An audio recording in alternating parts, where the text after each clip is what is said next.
আপনারা দেখছেন FOB news. FOB news মানে আপোষহীন স্বচ্ছতা। এই মুহূর্তে সারা বিশ্বে সবথেকে চর্চিত দুই ভারতীয় নারী, তারা একজন হিন্দু আর অপরজন মুসলিম। এই দুই নারী তাদের কর্মদক্ষতায় সমগ্র বিশ্ববাসীকে তাক লাগিয়ে দিয়েছে। তারা হলেন অপারেশন সিন্দুরের প্রধান দুই কাণ্ডারি, একজন উইং কমান্ডার ভূমিকা সিং এবং অপরজন কর্নেল সোফিয়া কুরেশি।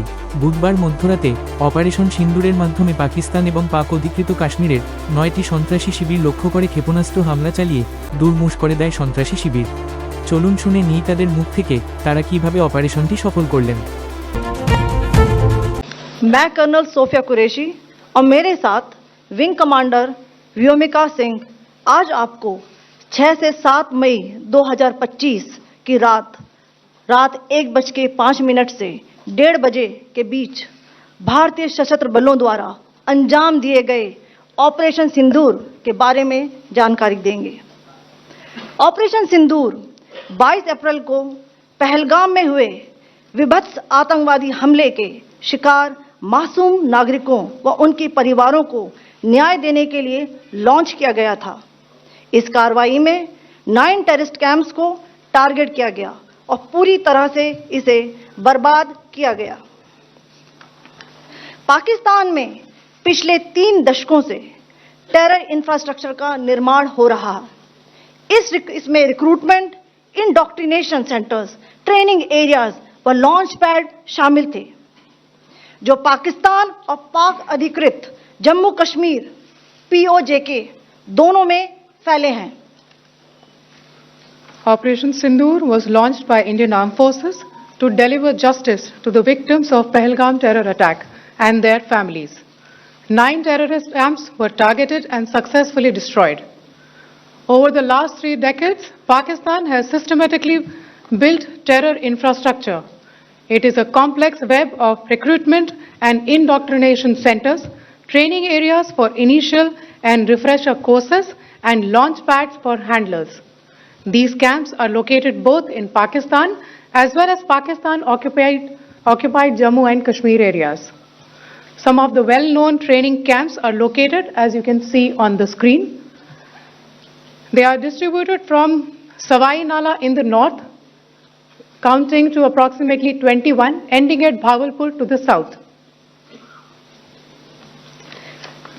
इन लक्ष्यों का चयन विश्वसनीय इंटेलिजेंस सूचनाओं के आधार पर हुआ ताकि आतंक गतिविधियों की रीढ़ तोड़ी जा सके, और यह खास ध्यान दिया गया कि निर्दोष नागरिकों और सिविलियन इंस्टॉलेशन को नुकसान न पहुंचे। The selection of these targets for Operation Sindoor was based on credible intelligence inputs and role of these facilities in perpetrating the terror activities. The locations were so selected to avoid damage to civilian infrastructures and loss of any civilian lives.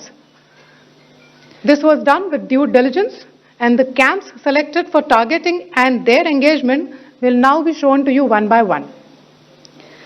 POJK के target मैं आपको बताना चाहूंगी। सबसे पहले सवाई नाला camp Muzaffarabad, जो कि POJK के लाइन ऑफ कंट्रोल से 30 किलोमीटर दूर है। यह एक लश्कर-ए-तौयबा का ट्रेनिंग सेंटर था। 20 अक्टूबर 2024 सोनमर्ग, 24 अक्टूबर 24 गुलमर्ग, 22 अप्रैल 2025 पहलगाम, इन हमलों के आतंकियों ने यहीं से प्रशिक्षण लिया था। सैयदना बिलाल कैंप मुजफ्फराबाद, यह एक जैश मोहम्मद का स्टेजिंग एरिया है। यह हथियार, विस्फोटक और जंगल सर्वाइवल ट्रेनिंग का केंद्र भी था। गुलपुर कैंप कोटली, यह LOC से 30 किलोमीटर दूर था। लश्कर-ए-तौयबा का बेस था, जो रजौरी, पुंछ में सक्रिय था। 20 अप्रैल 2023 को पुंछ में और 9 जून 2024 को तीर्थ यात्रियों के बस हमले में यहीं से आतंकी को ट्रेन किया गया था।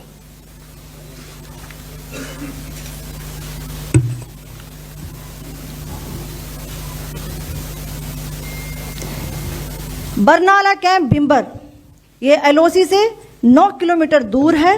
यहाँ पर हथियार हैंडलिंग, आईईडी व जंगल सर्वाइवल का प्रशिक्षण केंद्र था। अब्बास कैंप कोटली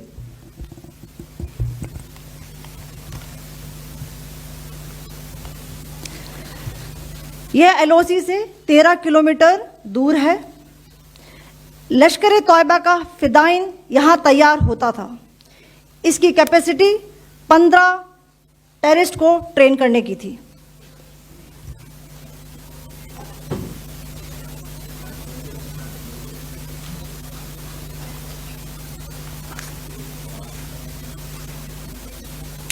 अब मैं पाकिस्तान के अंदर के टारगेट से अवगत कराना चाहूंगी।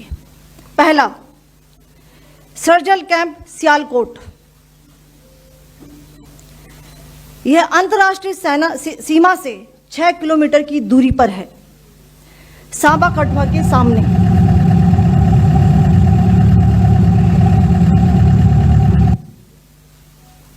मार्च 2025 में जम्मू एंड कश्मीर पुलिस के 4 जवानों को की जो हत्या की गई थी, उन आतंकवादियों को इसी जगह पर ट्रेन किया गया था। दूसरा, महमूना जाया कैंप सियालकोट। यह 18 से 12 किलोमीटर आईबी से दूर था। हिजबुल मुजाहिदीन का बहुत बड़ा कैंप था। यह कठुआ जम्मू क्षेत्र में आतंक फैलाने का नियंत्रण केंद्र था। पठानकोट एयरफोर्स बेस पर किया गया हमला भी इसी कैंप से प्लान और डायरेक्ट किया गया था।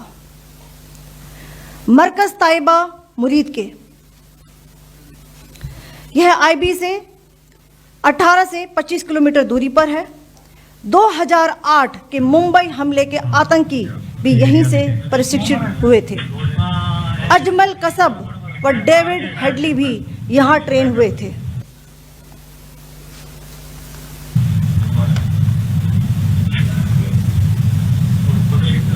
आगे दूसरा आया।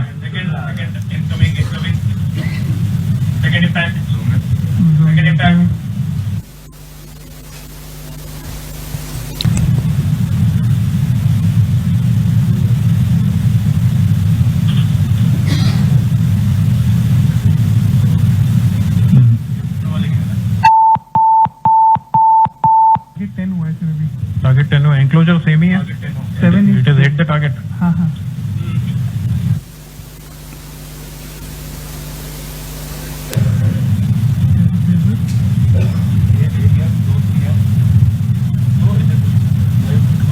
तीसरा आ गया सर, इम्पैक्ट।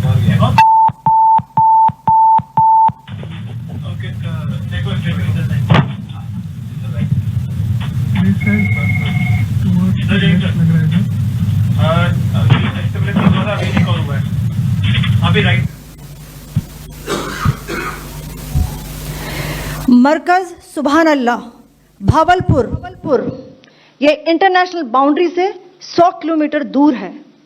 जैश ए मोहम्मद का मुख्यालय था। यहाँ पर रिक्रूटमेंट, ट्रेनिंग व इंडोक्ट्रिनेशन का केंद्र भी था।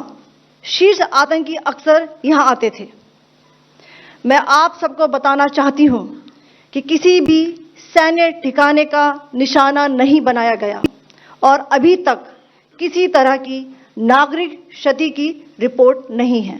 धन्यवाद। जय Hind. The strike on the terror camps were undertaken through precision capability, as shown to you. A niche technology weapons with careful selection of warheads was ensured so that there will be no collateral damage. The point of impact in each of the target was a specific building or a group of buildings. All the targets were neutralized with clinical efficiency, and the results reiterate the professionalism of the Indian Armed Forces in the planning and execution of their operations. No military establishments were targeted. India has demonstrated considerable restraint in its response.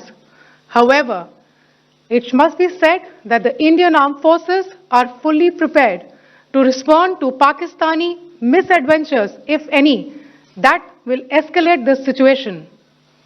Jai Hind, and thank you very much.